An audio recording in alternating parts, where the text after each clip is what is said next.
The wind coming off Narragansett Bay kept lifting the corners of the wedding programs and pushing loose strands of hair across people's faces. It was the kind of late September afternoon photographers loved. Clear sky, hard blue water, clean light, expensive flowers that looked even more expensive against the old stone hotel. Owen Mercer noticed all of that because noticing was what he did for a living. At 31, he spent most of his waking hours in a dark editing room cutting documentary footage into something people would call natural, honest, effortless. He knew how much work went into making a moment look untouched. That knowledge had ruined weddings for him. He sat near the aisle in a navy suit he had bought 3 years earlier, one ankle hooked behind the other, and watched a photographer quietly direct an ant to move 2 feet left so her tears would catch the light better. Mason Reed, Owen's former college roommate, stood under the flower arch waiting to marry Theo Ashford. Owen loved Mason enough to drive 2 hours after finishing a brutal overnight edit. He just wanted the ceremony over, one decent bourbon, and a quiet hotel room before midnight. Then he looked at the best man. Jonathan Ashford stood beside Theo with his hands loosely folded in front of him. He was taller than his younger brother, broad through the shoulders, dark suit fitted close enough to show that he did not spend his life behind a desk. His hair was short and dark, neat without looking styled, and the faint shadows under his eyes did more to catch Owen's attention than the suit. He looked tired in a way Owen recognized. Not sleepy, but used up. The program had identified him as Theo's older brother and best man. Mason had once mentioned that Theo's brother was a trauma surgeon in Boston, the family member everyone called when something went wrong. That description fit the man at the front. Jonathan looked calm enough to make the rest of the wedding party seem over-rehearsed. He also happened to be looking directly at Owen. Owen glanced behind himself. An older couple sat there, whispering about the wind. He looked forward again. Jonathan had not moved his eyes. Owen frowned at him. It was not subtle.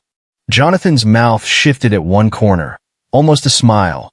Then he turned toward the officiant as the vows began. Owen told himself that was the end of it. A minute later, Mason's voice cracked while he was talking about the first apartment he and Theo had shared, where the heater failed every winter and the kitchen drawer never closed properly. Owen felt something catch unexpectedly in his throat. Mason had been 20 when Owen met him, skinny and broke, eating instant noodles from a saucepan because neither of them owned bowls. Owen lowered his face and rubbed a thumb along the edge of the program, waiting for the feeling to pass. When he looked up, Jonathan was watching him again. There was no amusement this time. The man's expression had softened just enough to make Owen feel exposed. Owen could handle being checked out. He understood that language. What bothered him was the sense that Jonathan had noticed the exact second his cynicism had slipped. The ceremony ended just before 5. Guests moved through tall glass doors into a conservatory where waiters were already carrying trays of champagne. Owen avoided the champagne and found the bar near an open balcony. Bourbon. Neat, he told the bartender. He took one swallow, felt the heat settle in his chest, and stepped outside where the wind was stronger and the noise from inside dropped to a manageable level. He had been alone for less than 30 seconds when a deep voice behind him said, "You looked ready to climb over the railing during the vows."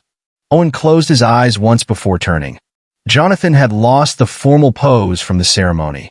His jacket was still on, but his tie was a little looser, and one hand rested in his trouser pocket. Up close, the fatigue around his eyes was more obvious. So was the fact that his attention did not wander.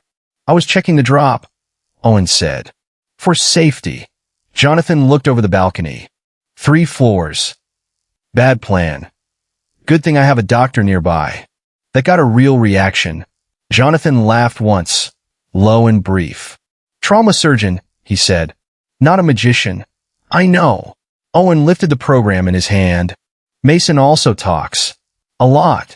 Jonathan leaned against the railing beside him, leaving a polite amount of space. "Theo does too." "That's how I knew who you were." Owen gave him a sideways look. "You knew who I was before you stared at me for 40 minutes? It wasn't 40 minutes. Great defense. And I wasn't staring the whole time. You're right. You took breaks to watch your brother get married." Jonathan accepted that with a small tilt of his head. Owen took another drink. "So why?" he asked. "Why were you looking at me?" Jonathan did not pretend not to understand.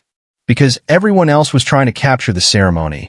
Phones, cameras, reactions for the photographer. You were the only person actually watching it. I spend my life looking at footage. I don't need more of it. Exactly. Jonathan's eyes moved over Owen's face. You look like you hated the production and still cared about the people. That was more interesting than the flowers. Owen should have made a joke. Instead, he stood there with the glass halfway to his mouth. A gust of wind crossed the balcony. Jonathan's eyes dropped to Owen's collar. "Hold still," he said, then stopped his hand before it reached Owen. "May I?" Owen looked at the raised hand, then at him. "What?" "Flower petal." Owen nodded once. Jonathan stepped closer and pinched a small white petal from the edge of Owen's collar. His fingertips brushed the side of Owen's neck for less than a second. Owen's shoulders tightened before he could control it. Jonathan noticed. Of course he noticed. "You don't like people getting close," he said. "Don't diagnose me at a wedding. Good thing you're not my patient. You always this annoying off shift? I'm usually worse." Jonathan dropped the petal into an empty glass on a nearby table. Someone inside called his name. He looked toward the doors, then back at Owen. "Enjoy the bourbon, Owen." He walked away without asking for anything else. Owen stayed on the balcony and watched him cross the conservatory. Halfway to his brother, Jonathan turned his head. Owen looked away too late. Dinner began at 6:30 in a ballroom that had once been part of the hotel's old casino. Owen ended up at a table with two college friends, Mason's cousin, a retired teacher, and a man who spent 10 straight minutes explaining why fixed-rate mortgages were underappreciated. It should have been perfect cover. Owen smiled when expected, ate the first course, and told himself he was no longer paying attention to Jonathan. Then he caught himself looking toward the head table every few minutes. Jonathan was not watching him now. That made it worse. He spoke with his father, listened to Theo, stood to help an elderly aunt with her chair, and did not once scan the room as if searching for Owen. Owen hated how quickly the absence registered. He was halfway through deciding that this was exactly why he did not do wedding flirtations when a man 2 tables away stood too fast, reached for the back of his chair, and went pale. Jonathan moved before most people understood anything was wrong. He crossed the space in seconds, one hand steadying the man's shoulder while the other pulled a chair behind him.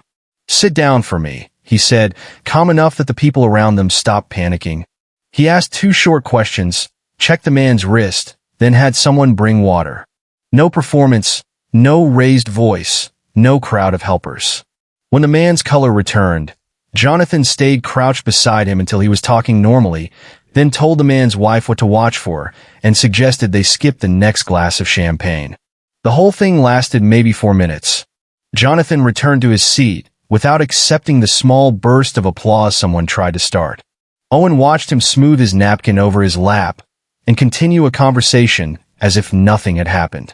For the first time that evening, the attraction stopped feeling like a problem caused by broad shoulders and direct eye contact. Jonathan was good at something that mattered. Worse, he was good without needing anyone to notice. Mason appeared at Owen's table while dessert plates were being set down, still wearing the slightly stunned expression of a man who had just realized the entire room was there because he got married. He leaned over Owen's chair and squeezed his shoulder. "You surviving?" Owen looked at the untouched lemon tart in front of him. "Barely. There were vows. People cried. A doctor performed medicine 10 feet from my salad." Mason followed his glance toward Jonathan and grinned immediately. "Ah. That doctor." Owen looked up. "Don't." Theo arrived behind Mason with 2 glasses of water. "He's doing the face, isn't he?" "What face?" Owen asked. Theo handed 1 glass to Mason. "The one where he looks like he's evaluating structural damage. He does it when he's interested in something." Owen stared at both newlyweds. "I hate that you're discussing me like I'm not here." Mason kissed Theo's temple. "Welcome to marriage." Before Owen could answer, the photographer called the grooms back to the head table. Theo started away, then looked over his shoulder. For what it's worth, Jonathan hates speeches and family matchmaking. If he's voluntarily talking to someone tonight, that's new. Owen told himself that information meant nothing. It stayed in his head anyway.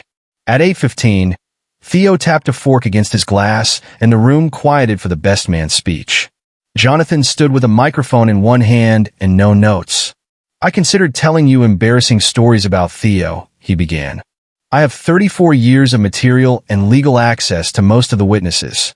The room laughed. Theo covered his face. Jonathan kept it short, dry, and specific. He talked about his brother calling him after the first date with Mason and pretending it was casual.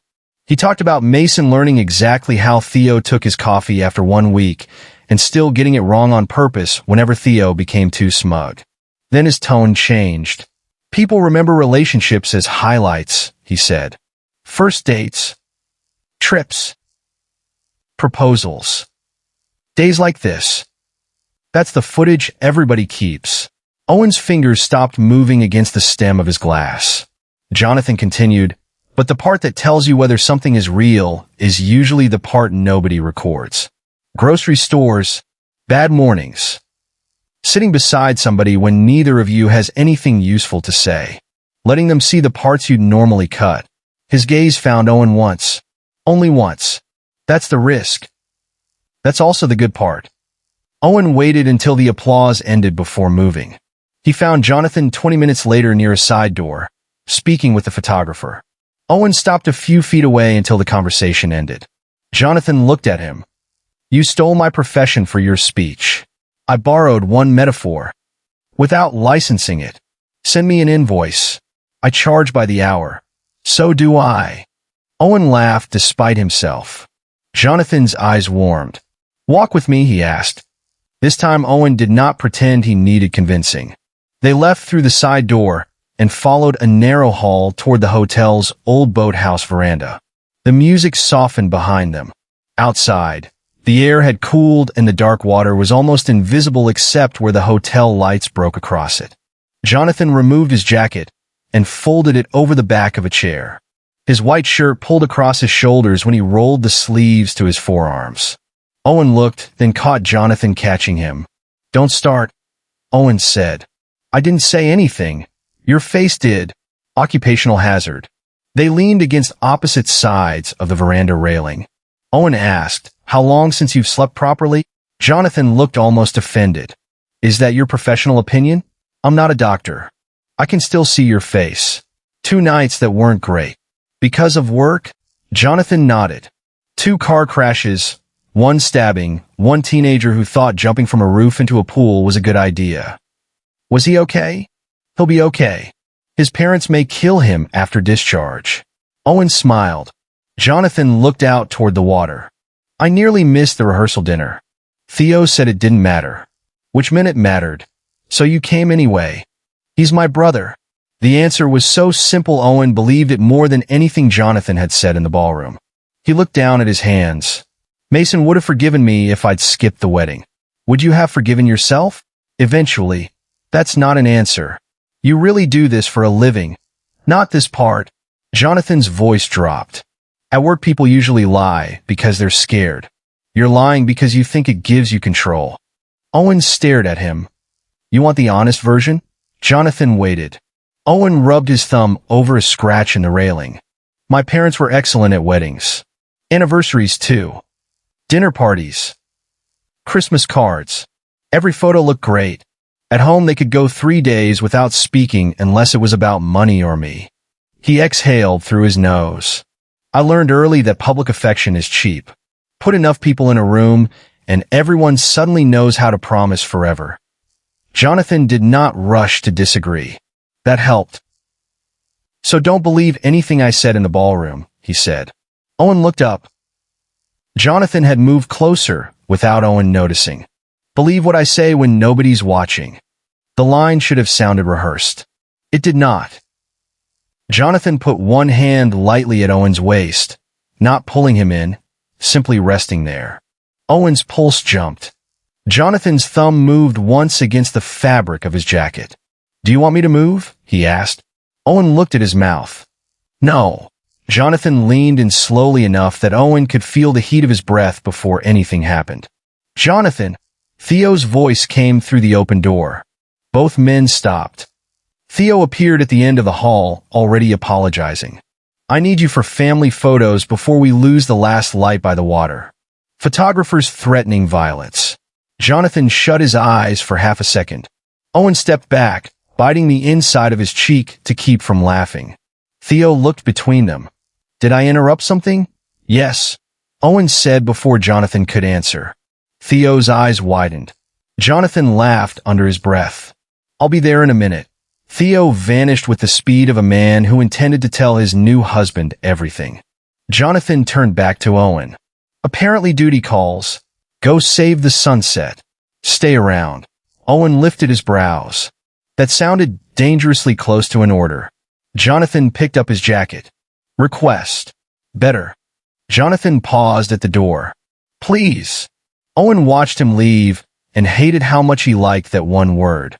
By 9:30, the ballroom had changed.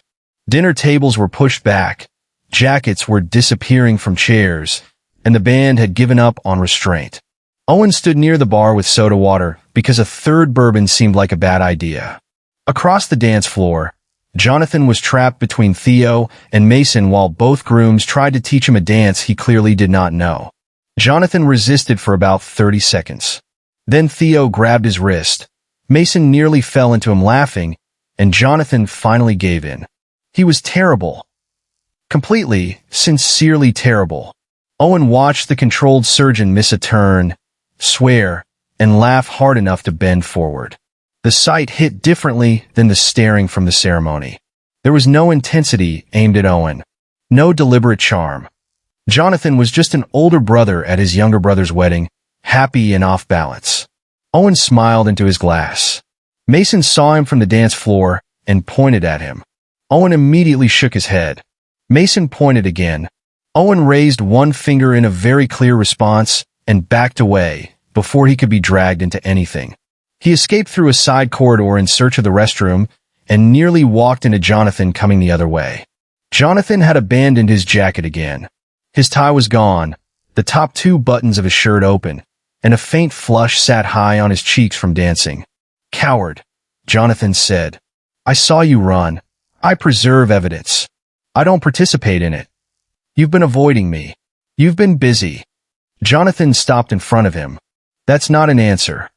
Owen's back touched the wall because he had nowhere else to step without making the movement look deliberate.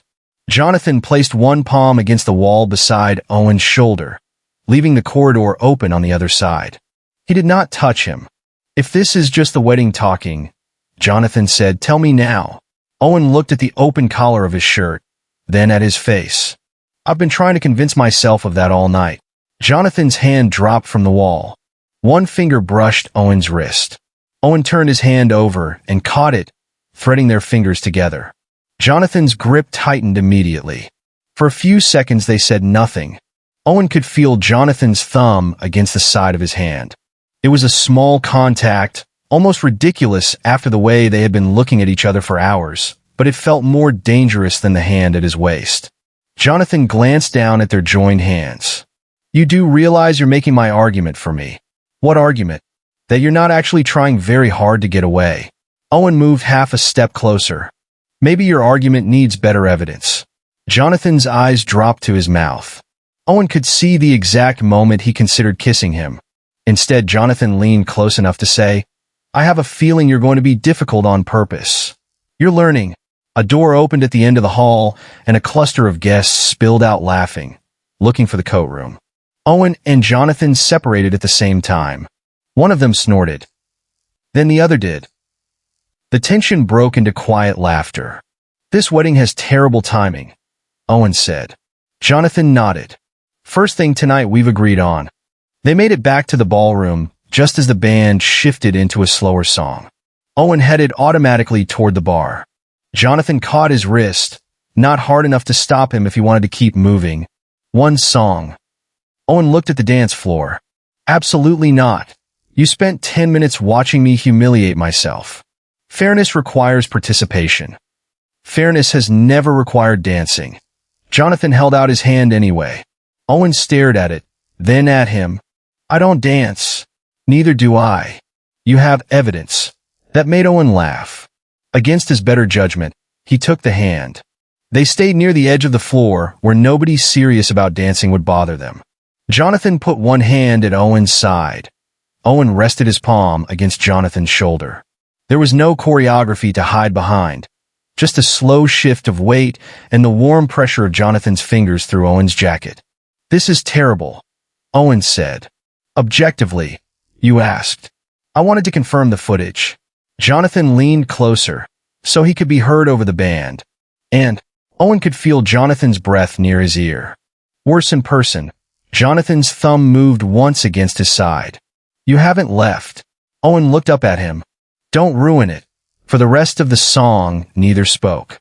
When it ended, Jonathan released him first. Owen felt the absence of the hand immediately and hated that Jonathan probably noticed that too. They returned separately. That should have made things easier. It did not. Owen spent the next hour talking, drinking water, and watching the wedding slowly stop looking perfect. The photographer packed away one camera. A centerpiece near the dance floor had lost half its flowers. Staff cleared plates while guests kept talking around them. Someone had spilled red wine on a white chair cover. One of Mason's uncles was asleep with his mouth open. The whole polished production was coming apart exactly the way Owen had always expected it to. Normally, he would have found that satisfying. Instead, it made his stomach tighten. By morning, the flowers would be boxed, the music would be gone, and Jonathan would be back in Boston thinking about trauma bays and shift schedules. Owen would sit in front of 3 monitors trimming interviews for a documentary about municipal corruption. The night had an expiration date. The thought should have calmed him. It did the opposite. He found his coach shortly after midnight. Mason was dancing with Theo, both of them sweaty and happy enough that Owen decided goodbye could wait until morning. He slipped out through the lobby and crossed the front drive toward the smaller guest parking area. The wind had died. The night smelled like salt, damp grass, and the ocean. His rental car sat under a row of low lights near the edge of the lot. Owen unlocked it and stood with one hand on the door. He did not want to leave. That was the problem. If Jonathan had been nothing more than a handsome stranger at a wedding, Owen could have stayed, kissed him, regretted it, and filed the whole thing under bad decisions. But he knew what Jonathan looked like when someone needed help. He knew how he talked about his brother. He knew the man asked before touching him. Owen was already collecting details that made it feel real enough to scare him. He opened the car door. "Owen." Jonathan's voice carried across the lot. Owen froze, then turned. Jonathan was walking toward him quickly, jacket over one arm, shirt collar open, expression set hard. He had not sprinted, but he looked like he had left the ballroom the second he realized Owen was gone. "You were leaving. That was the plan." Without saying anything, "Mason's busy." "I'm not talking about Mason." Owen shut the car door again.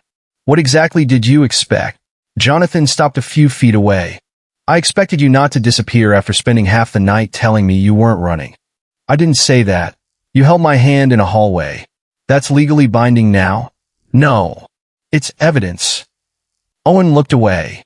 Jonathan's voice softened but did not lose its edge. "Tell me what happened." "Nothing happened." "That's the point. That's not even close to an answer." Owen turned back toward the glowing hotel. "This makes sense tonight," he said.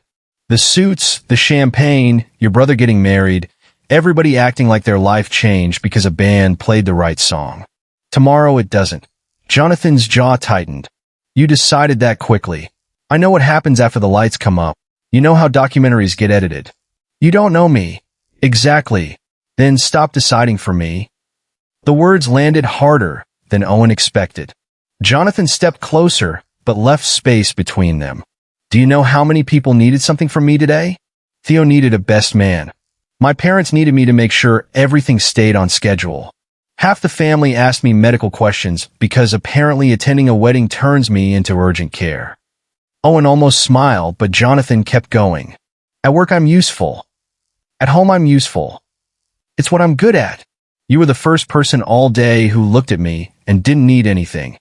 I was annoyed by you." "I know." Jonathan's mouth finally moved. It was refreshing. Owen folded his arms. "So what am I exactly? A break from being responsible?" Jonathan looked at him for a long second. The first person tonight who made me forget I was supposed to be useful. That answer took the argument out of Owen's mouth. Jonathan closed the remaining distance until they were less than a foot apart. He did not touch Owen. "If I kiss you now," he said quietly, "are you going to spend tomorrow blaming the champagne?" Owen's heart kicked hard. "Probably." Jonathan's eyes narrowed with amusement. "Then I'll remind you." Owen stared at him for half a second longer, then grabbed the front of Jonathan's shirt and pulled him down. The kiss was not careful. 6 hours of restraint disappeared in one move. Jonathan's mouth hit Owen's hard enough to push a rough breath out of him, but Owen was already pulling him closer, fist twisted in the fabric at Jonathan's chest. Jonathan caught him around the waist and turned them so Owen's back met the side of the car. He stopped there, giving Owen a fraction of space. Owen erased it himself. He slid one hand behind Jonathan's neck and kissed him again, slower for 2 seconds, then harder when Jonathan's grip tightened at his waist. Jonathan tasted faintly of coffee and bourbon. Owen had spent the whole night expecting control from him and found something much less polished underneath it. Jonathan breathed against his mouth, then kissed along the corner of his jaw before Owen pulled him back.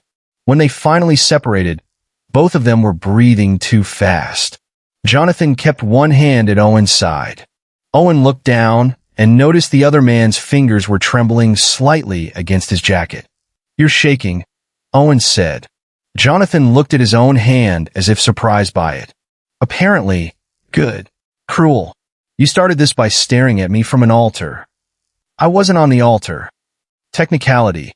Jonathan laughed, forehead dropping briefly against Owen's. The contact was quiet after the kiss. Owen felt his own breathing slow. Jonathan lifted his head. "Where are you staying?" Owen's guard rose just enough for Jonathan to see it. Jonathan immediately added, "I'm asking, not inviting myself." "The Harbor Inn, 15 minutes south." Jonathan nodded. "If you still want me there when you arrive, text me the room number." Owen searched his face. "And if I don't, I go home. That's it. That's it." Jonathan stepped back. The cold air between them felt abrupt. "Drive safe." Owen opened the car door. "You too." He got in before he could change his mind. The Harbor Inn looked less romantic at 12:40 in the morning than it had online. The lobby smelled like industrial lemon cleaner, and the night clerk barely looked up from his phone. Owen rode the elevator to the 3rd floor, unlocked room 308, and dropped his keys on the desk. He removed his jacket, then his shoes.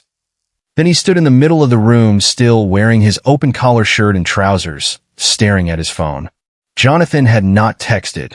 That was exactly what he had promised. No pressure. No follow-up.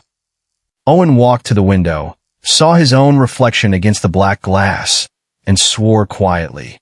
He had spent years cutting silence out of interviews because viewers got uncomfortable when nothing happened. Now he understood the discomfort. He picked up his phone and typed room 308. He deleted it.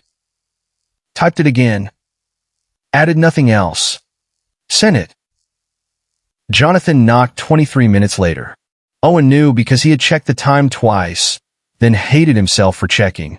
He opened the door. Jonathan stood in the hall without his jacket or tie. His shirt sleeves were still rolled. Hair slightly messy now, expression controlled except for the way his eyes moved over Owen's open collar. "Still want me here?" he asked. Owen grabbed his shirt and pulled him inside. "You asked too many questions." Occupational hazard.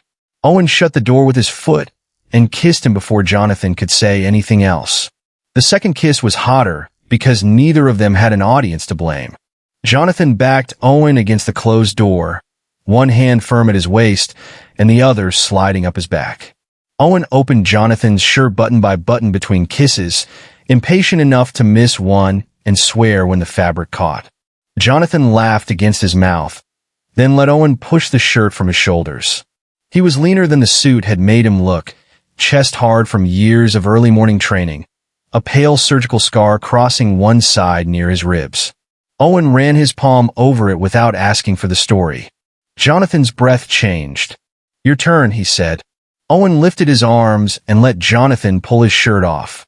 The look Jonathan gave him was so direct that Owen felt heat climb his neck. Don't start staring again, Owen muttered. Too late. Owen caught Jonathan by the back of the neck and kissed him until the joke disappeared. Jonathan's hands moved over his bare back, warm and deliberate, then settled at his hips and pulled him closer. Owen could feel the strength in the grip without feeling trapped by it. Every time Jonathan changed the pressure, he watched Owen's face first. That attention, which had irritated Owen at the ceremony, now made him lean in harder. Jonathan kissed the side of his neck, slow enough to make Owen's fingers tighten in his hair. That okay? Jonathan asked against his skin. Owen answered by turning his head and giving him more room. Yes. Jonathan kissed lower once, then returned to his mouth. Owen pushed him away just far enough to breathe. You're much less annoying when you're not talking. I can fix that. Owen laughed, and Jonathan kissed the laugh out of him. They moved toward the bed without the frantic clumsiness Owen had expected. Shoes came off. Belts loosened. They stopped twice to kiss again because neither seemed willing to get more than a few inches apart. Jonathan sat on the edge of the mattress, and Owen stepped between his knees. For once, Owen was the one looking down. He ran both hands over Jonathan's shoulders and chest, learning the body under the formal suit he had watched all evening. Jonathan rested his palms on Owen's waist and waited. Owen liked the waiting more than he wanted to admit. He leaned down and kissed him, then let Jonathan pull him onto the bed. The heat stayed direct and physical. Mouths, hands, skin, breath, but neither rushed past the other. When Jonathan asked what Owen wanted, Owen answered clearly instead of hiding behind a joke. Jonathan listened. The rest of the night lost the sharp edges of the wedding. They kept the room dim, clothes mostly abandoned near the chair and end of the bed, and touched each other without pretending it meant less than it did. Owen had expected Jonathan to take control because that was how he seemed to move through the world. Instead, Jonathan gave it up easily whenever Owen reached for him, letting Owen pull him closer, turn him, slow him down, or start again. Their intimacy stayed heated but unforced, more about finally getting rid of 6 hours of distance than proving anything. By the time they settled under the sheet, Owen's body felt loose with exhaustion, and Jonathan's breathing had finally lost the controlled rhythm he carried everywhere else. For several minutes, neither spoke. The room's air conditioner clicked on. A car passed outside. Owen lay on his back staring at the ceiling and waited for the familiar moment when a hookup became practical. Someone checked the time. Someone found a shirt. Someone said they had an early morning. Jonathan did none of those things. He turned onto his side and rested his head against one hand. What documentary are you cutting right now? Owen looked at him. Seriously? You said I stole your profession. I'm doing research before the lawsuit. Owen laughed, then explained the project. A small investigative documentary about a city contracting scandal that had somehow produced 112 hours of interviews with people who all insisted they had nothing to do with anything. Jonathan listened. He asked who Owen thought was lying. Owen told him. They argued mildly about whether nervous eye contact meant guilt. 10 minutes later, they were talking about terrible hospital coffee, editing software, Mason's first apartment, and the fact that Theo had once broken Jonathan's nose with a basketball when they were teenagers. Owen realized what was happening only after it had been happening for a while. This was the part from Jonathan's speech. No crowd, no highlight, no dramatic line. Just two men in a generic hotel bed talking about work because neither was ready to sleep. The thought made Owen quiet. Jonathan noticed. What? Nothing. That's a lie. You really can't turn it off. Not completely. Owen rolled onto his side to face him. I was thinking your speech was annoyingly accurate. I'll accept that as praise. Don't. Jonathan smiled and reached out, brushing his thumb once along Owen's shoulder. The touch was gentle now. Owen let him. Are you leaving? He asked. Jonathan's hand stopped. Do you want me to? No. Then no. He said it like the simplest answer in the world. Owen settled back against the pillow. A few minutes later, Jonathan's hand found his under the sheet. Owen did not make a joke about it. Morning light pushed through the gap in the curtains around 7:30. Owen opened his eyes to an empty space beside him and immediately felt stupid for the disappointment that hit. The pillow still held an indentation. Jonathan's shirt was gone from the chair. Owen sat up, rubbed both hands over his face, and told himself this was normal. Good even. Clean ending. Then the door opened. Jonathan walked in carrying 2 paper coffee cups and a brown bag.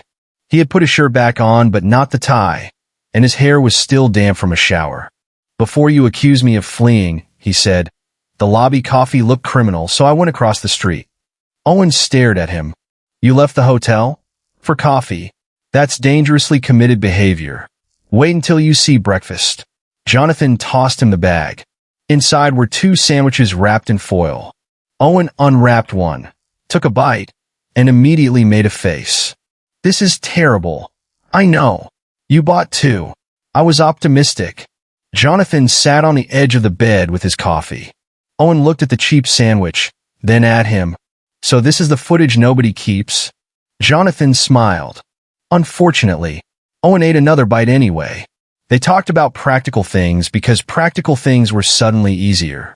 Jonathan had an afternoon shift in Boston.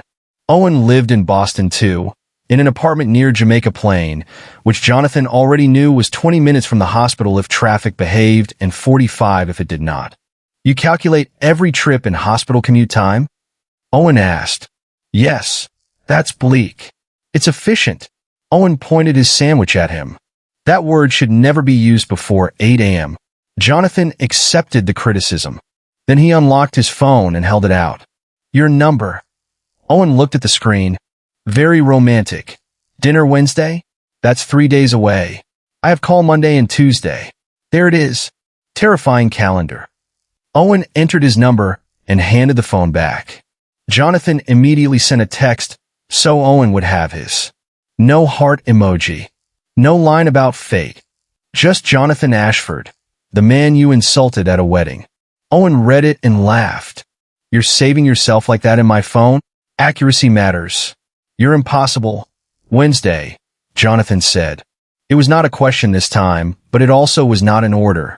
Owen looked at him for a second, then nodded. Wednesday. Jonathan stood, finished his coffee, and pulled on his shoes. At the door, he hesitated just long enough for Owen to notice.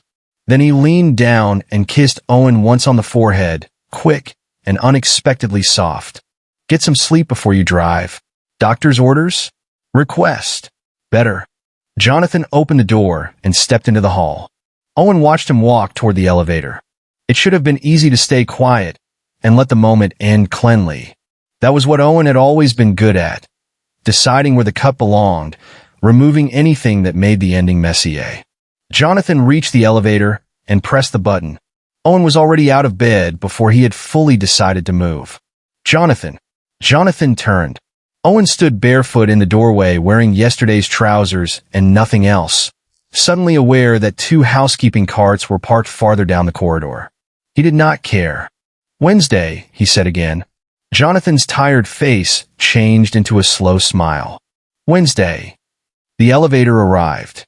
Jonathan stepped inside, still looking at him until the doors closed. Owen stayed in the doorway another second, then went back into the room. His phone buzzed on the bed. A message from Jonathan. No editing the story before dinner. Owen typed back. No promises. Then he smiled and let the scene continue. And that was where their story truly began. Not beneath the wedding lights, but in the quiet moments after everyone else had gone home. Thank you so much for staying with Owen and Jonathan until the very end. If you enjoyed their chemistry, their tension, and the slow way they finally chose each other, don't forget to like the video, subscribe, and come back for more emotional gay love stories. Your support means a lot, and I'll see you in the next story.